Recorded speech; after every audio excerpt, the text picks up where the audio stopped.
Hey everyone, Kristen here from Wild Birds Unlimited of Barrie and Newmarket, and I wanted to give you an update on my Bird Buddy Smart Bird Feeder.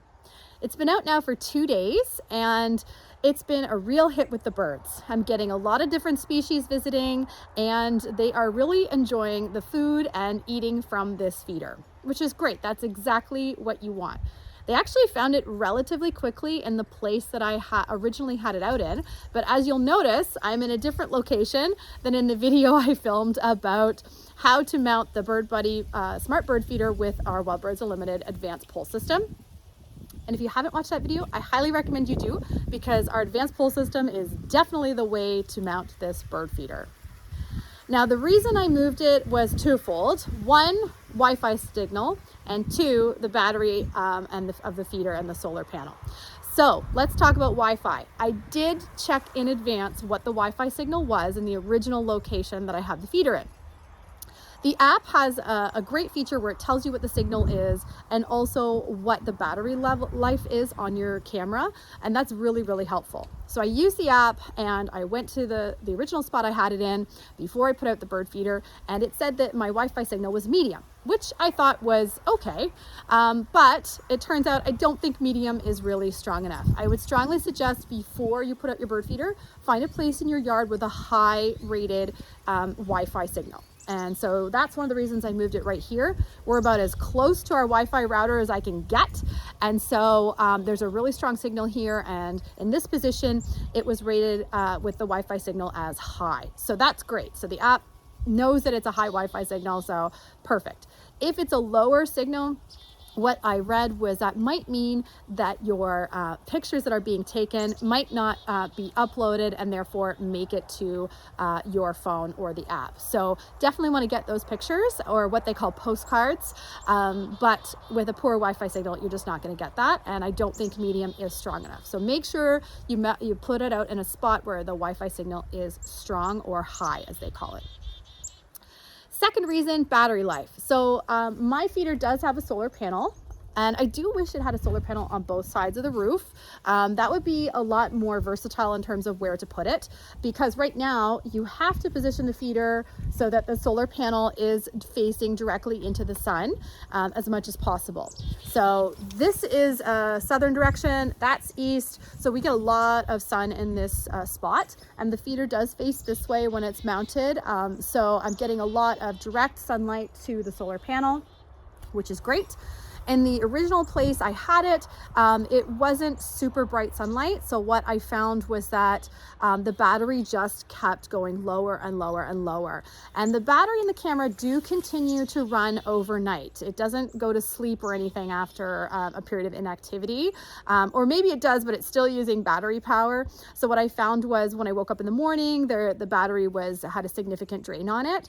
And the solar panel just couldn't catch up and charge it enough that it kept it at a sustainable level. So in order for the camera to work and this bird feeder to work properly, the battery power has to be above 12%, or you won't get those push notifications and postcard pictures sent to your phone. So what I did was I moved it. I found it still wasn't charging enough. So I actually had to take the camera off and charge it inside. I got it to a full charge, and I'm really hoping that with that new full charge that the sunlight is going to really help keep this battery charged. But that does bring up an interesting point. So we're getting into winter. The season of snow, and I know that this bird feeder is going to get covered in snow, because my bird feeders all do, and hopefully not ice. But when that snow covers that solar panel, it's maybe not going to function as it should. So that's something to consider. You might want to watch your bird buddy to make sure that the snow doesn't accumulate too much, and clear it off as needed. And if the weather gets really bad, like an ice storm or something of that nature, and there is a potential for ice to form on the feeder, what I suggest doing is bringing it inside. That's what I'm probably going to do. I wouldn't want to chance it, this beautiful, nice new bird feeder that I have, out in really bad weather. But yeah, so keep in mind that solar panel really needs direct sunlight. So when you're looking where to put it, make sure you have the solar panel facing a direction with a lot of direct sunlight so that it can charge and regenerate, especially after an overnight session where the battery level is probably going to drop quite a bit. Okay, so what I love about the Bird Buddy is the app. It's a fantastic app. I've been really excited about using it. I got my first push notification, what they call postcards. So those are the pictures that get sent to your phone of who visited. It was very exciting to see that pop up and say, hey, you have a new backyard visitor. And I love that the app kind of celebrates that new species with you. The other thing I love about it is that as soon as you get a bird identified, it tells you so much information about the bird. So things like what it eats, what its personality is like, where it's found, and even sounds that you can listen to of the bird's call. So that's really exciting. Then you can choose about keeping your photos organized, which photos you want to keep. Maybe there's one that's blurry, it's not as good. And so you kind of get this nice setup of all the birds and different species that have visited your feeder. So it's a nice kind of way to keep track of who's visited. It also gives you an option to push those postcards or pictures out to the community so other people can see your photos as well, so you can share it. And so that's fun also, to get other people excited about your birds. What I'm not crazy about is that I've only had one postcard and push notification in 2 days with this much seed being eaten. So I moved the feeder relatively quickly after the original spot I had it in wasn't working out. I figured that out pretty quickly. So we moved it, and it's been here for long enough. The birds are coming to it like crazy all day long, but I'm not getting postcard pictures, which has been disappointing. I've had one of a blue jay that came for a little while. And so when I looked at the frequently asked questions on the app and dug into that a bit more, I learned that the laser beam on the camera does need to see the bird. And what that means is the bird has to be positioned pretty much in the center of the feeder for long enough that it registers with the camera, that the camera can take the photo.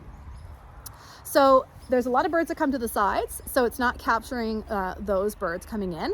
I'm thinking as well that the birds maybe just are being too quick. They're visiting too fast for the camera to really register their visit, because they're coming, they're grabbing a seed, they're leaving. They're not necessarily staying at the front of the bird feeder for long enough to really pick up a photo of them. That being said, I did see a couple visitors who were in the center of the bird feeder and stayed for quite a while, and there were no postcards captured or pushed to my phone. So that was a disappointment. I can see the birds are coming to it, they're using it. You can see the seed has gone down a lot, but for being out for 2 days with this much seed being used by the birds and only getting one picture, it's been a little bit heartbreaking. I would like to see some more activity from those birds. So I have reached out to Bird Buddy. I reached out to their support. I sent a ticket. Maybe it's a user error. Maybe I'm not doing something correctly. So I want to make sure that I'm setting myself up for success with this feeder. So I did reach out to see if there's anything I can do differently. And I'm looking forward to getting their expert tips and feedback about how I can maybe better position it or something to get more activity with the birds. It was really exciting to get my first notification though, and the birds are really loving this feeder, so that's cool. I did want to mention something else as well. When I had to charge the camera, I had to, of course, take it out of the feeder. And I think I mentioned prior in the last video that there's a little screw that holds this in place. So this is a special screw. It's got a very specific top to it. There's a special Allen key that comes with it so you can take it off. So I did have to unscrew it to take it out.